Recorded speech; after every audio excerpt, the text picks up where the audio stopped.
All right, y'all, so welcome back. We're going to continue on our study of ratios and rates. So we're going to continue to do the next part of our notes, which is on rates. So we've already done our ratios, and now we're going to go to rates here. All right, and the first thing we're going to start off with is defining what a rate is. And a rate is a comparison. So it's just like a ratio, a comparison of two quantities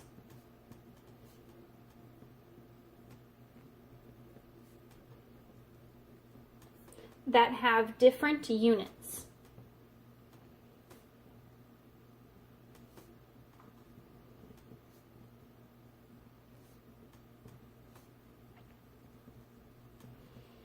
Okay, so again, a ratio is the comparison of two different quantities, and then a rate is kind of a little bit more specific. It's still a ratio, but it's a ratio where we have two different units going on. So a ratio would be more like one shape to another shape. A rate is going to be something with like miles and minutes, or money and pounds, something like that. So a lot of times you will see rates. They usually involve money and time. Okay, they usually involve money and time. Also, you'll see them a lot in science. Okay, and so, for example, speed. I don't know if y'all have learned about that in science yet, but speed is an example of a rate. Because you always talk about speed as miles per hour or meters per second. So it is a rate here. So we're going to look at these problems. It says express each rate as a fraction. And remember, fraction, that's a ratio. So Samantha rode her bike 8 miles in 34 minutes. Typically, what comes first is what you put on top. But if they specify for you, then you have to follow what they specify. So right now we're going to say 8 miles over 34 minutes. So she rode 8 miles over a period of 34 minutes. All right, here's another example. Lexi paid $13.49 for 24 batteries.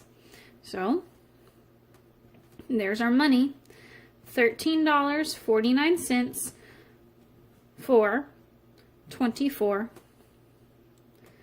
batteries. Okay, so this is just a simple basic example, and we're going to learn how to actually apply these. But a rate is just comparing the two quantities, making it a ratio. So now we're going to go down here to the next part, and we're going to talk about what's called a unit rate. So essentially a unit rate, it's still a rate, but it is a rate in which the second quantity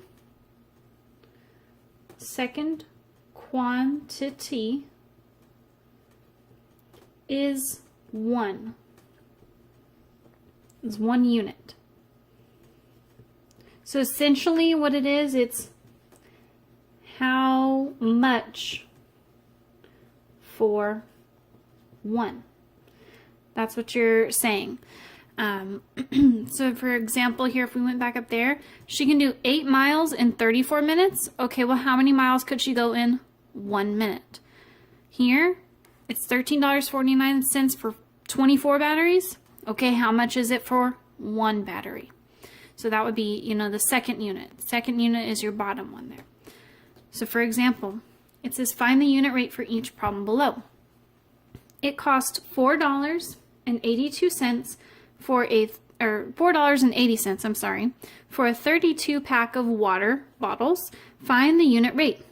So we're going to set up our ratio table. Okay, a rate goes in a ratio table. You hear how you can kind of hear the word rate and ratio? Because guess what? A rate is a ratio. So we've got our box. We're going to cut it into two, because we're comparing two quantities. Kind of leave your first column here longer because this is going to be where we're going to write the words. And then we need to split this remaining part into 3 different columns. So 1, 2, 3. Alrighty. What are the 2 things we're comparing? We've got dollars and water bottles. So dollars, anything that deals with dollars is going to be in our top row. Anything that deals with water bottles, the actual number of bottles, is going to be in the bottom row. So it says we have $4.80, so that's dollars, so it goes up top, for 32 water bottles. So we've got our rate, $4.80 for 32 bottles. Now we want to find the unit rate.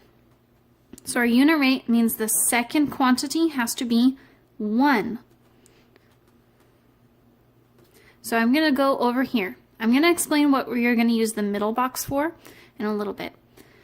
So we have to figure out, and remember, when you've got, sorry about that. So we'll continue here. And when you've got a ratio table here, that's what this is called, is a ratio table. You can only multiply or divide to go from one box here to the next box over there. So we need to go from 32 to 1. What would you do to 32 to get to 1? Well, you would divide by 32. If you divide the bottom by 32, you also have to divide the top by 32. So we're going to have to take $4.80 and divide it by 32. So we'll go over here to the side. $4.80 divided by 32. Okay. Will 32 go into 4? Nope. Will 32 go into 48? Yes, 1 time. 32 times 1 is 32. 8 minus 2 is 6. 4 minus 3 is 1. Will 32 go into 16? No. I can bring down 1 0. And then we have to figure out how many times will 32 go into 160. I'm going to guess this is like 30, right? So 30 times 5 would be 150. And 32, well, that's a little bit more than 30. So our answer is going to be a little bit more than 150. So let's try it. 32 times 5. 5 times 2 is 10. Carry 1. 5 times 3 is 15. Plus 1, 16. Look at that. Came out perfectly. So 32 times 5 is 160. And you are done. So we divided by 32 on the bottom. We divided by 32 on the top. And we came out with 0.15.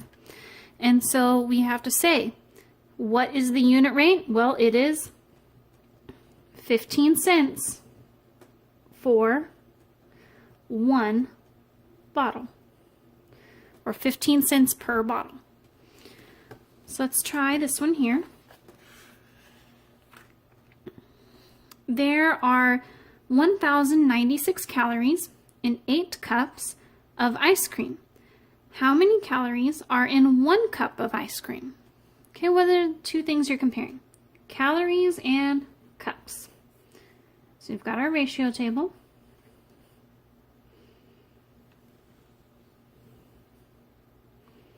Remember, you separate it into 4 sections with that first one being a little bit longer so you can write the words. So we have calories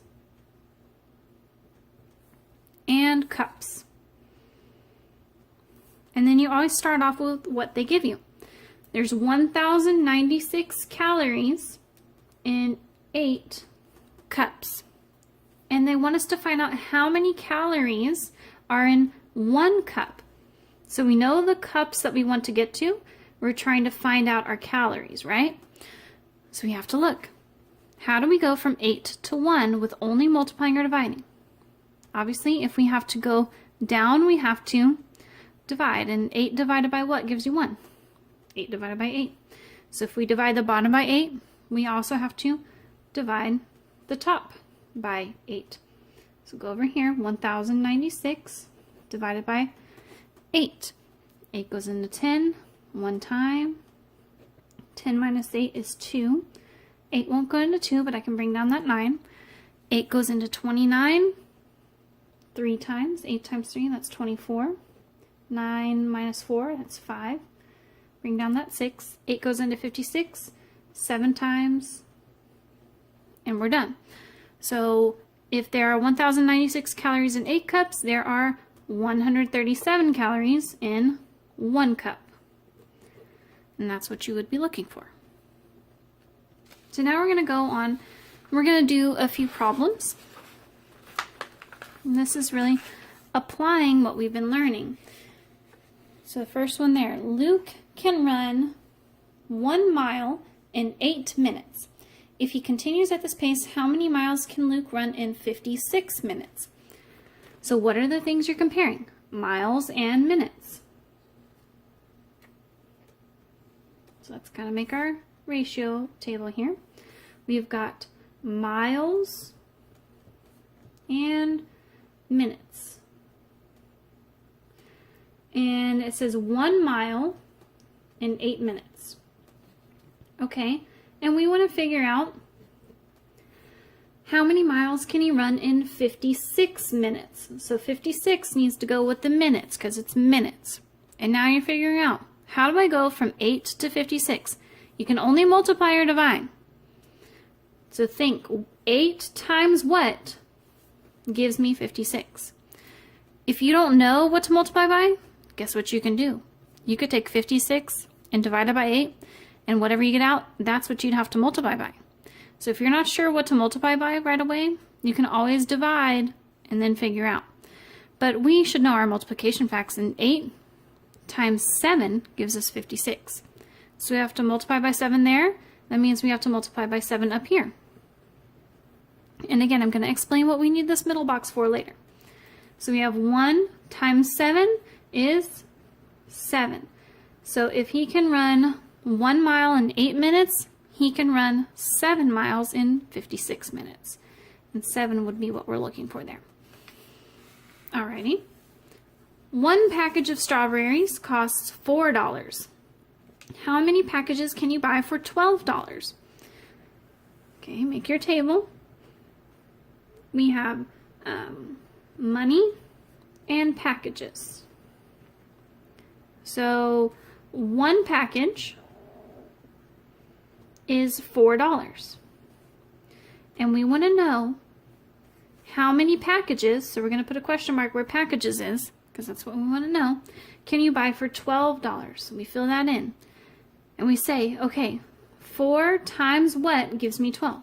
Well, 4 times 3.